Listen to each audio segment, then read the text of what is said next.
I was scrolling in the internet and I just saw a very interesting design for a railing, and I'm going to show you how you can create this too. So for this we are going to go to Files, create a new family in the generic model wall base. I'm going to open this. First we are going to set the unit, press UN and go to length section, switch units to meters and put rounding on to decimal places. Okay, now for this type of railing we are going to use the extrusion. We are going to use the void extrusion to create it exactly where we need it to be. So I'm going to go to this left view, and in here to set it exactly where I want, first I'm going to create a reference line. I will create it exactly in this part, and if we want we can change its placement too. I'm going to set a parameter for here. Let's select it and name it just simply height. Click on OK, and this is going to be the height of the railing. After this, based on the thickness of your wall, you can create and set parameters to control it exactly where you want it to be. So it doesn't matter if we have like any type of these sizes for our wall, the railing will be always inside this wall. Okay, so I'm going to go to create section and use this void extrusion. Then I will create a line or maybe the rectangle from this point to here. Okay, after this, if you want, you can set these parts exactly as the size of the half of this wall, but you need to change it later. So I'm going to simply rotate this rectangle 45 degrees, and then I'm going to place the center exactly in here. If you want, you can also lock it with this central wall, central reference of this wall. Okay, just locking one of them might be enough. After this, I'm going to move it outside. So if we have a wall that is thicker than this one, it can cover that section too. I'm going to make this a little bit bigger, and then I will hit finish. Next, we are going to go to the placement side. In here, let me just zoom all to fit, or like this. And in here we have the height and the void extrusion. So I need to also set it with the a reference line 1 or 2, and so I can control the lengths too. We're going to create just one because I want to like set handles for that. I need to set handles for the main handle to fix it in its place. So I'm going to use this center line as a first reference plane, and then I'm going to create another reference plane in here or inside this wall. After this, I'm going to just simply lock these sections together. Also, I want to lock it with this line too, this way. And then if we go to this 3D view, we can see where this void extrusion is, but the problem is that it's not cutting our wall. So we're going to use this cut geometry. Just click on this part and then select the wall and then this void. Now we can see how it works in here. If you want, you can also move this to the other side too. After this, again, we are going to go to this left view.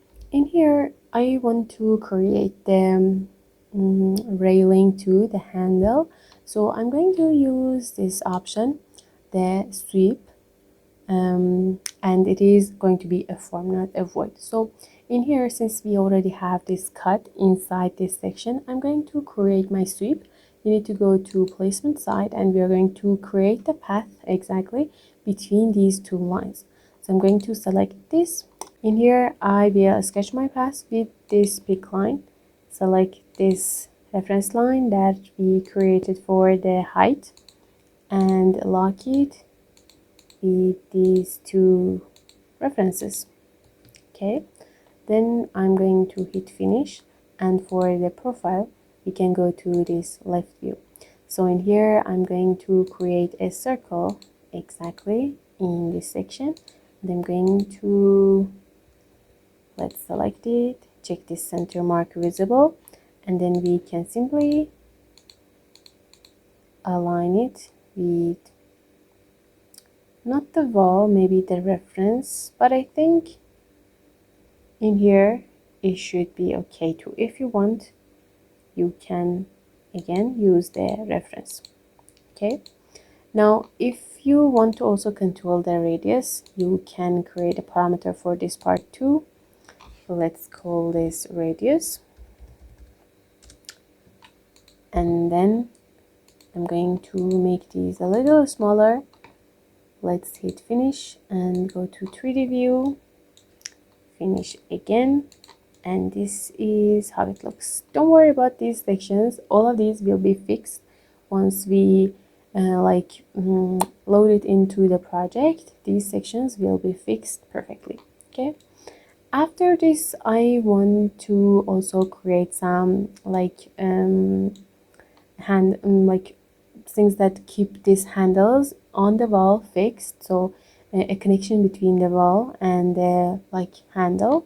So I'm going to go to left view again, because only in this view we can create that. Let me also make this radius a little bit bigger, maybe 25, or maybe even bigger than this, 3. Apply and okay, good. Now I'm going to go to create, use this extrusion, and I will create some lines from this part to here, and then I'm going to move this down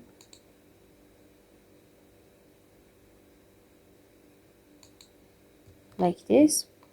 Let's also create a duplicate of this. In here, select the circle and trim all of these parts this way.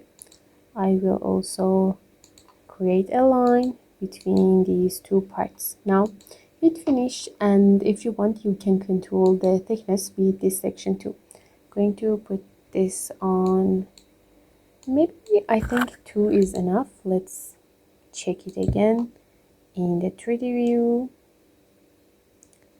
It is in this part, and if we look at it from the placement view we can find it in here. So this is going to be the fixture for this handle on the railing itself inside the wall. But if we want to have it in all of these sections, we need to also create a system that is following the values or the lengths or the sizes that we enter to here. Okay, so for that I am going to use the array option, and we are going to turn it into a parameter that we can control the not the size, not the distance between the fixtures, but the number of them. So for that I'm going to first create a duplicate of this, because if we want to use this array it won't let us to use this constraint. As you can see, even when I turn this constraint off it won't allow us to change it. So I'm going to create a duplicate of this in the same place. I'm going to delete this one, then I will use this array, and I'm going to set this on last from this section. Again, it's not letting us to change anything, so I'm going to create a duplicate of this in here, and then I'm going to create a line because its placement is important, reference line in here. I will delete this main one, and I'm going to move this one down exactly in here. Then I'm going to delete this reference again, and if I want to create an array of this, we delete these options. Let's put this on 5 for example, and then I'm going to just simply move it to this reference line. Okay, to be sure I'm going to align these two parts together. Okay, so now we have 5 of these, and if you want to control the number of these fixtures, you can select this line that we have in here and switch this to add parameters. Let's call it item. Click on OK, and if we go to 3D view, we can see all of them in here. I'm going to go to File, create a new project.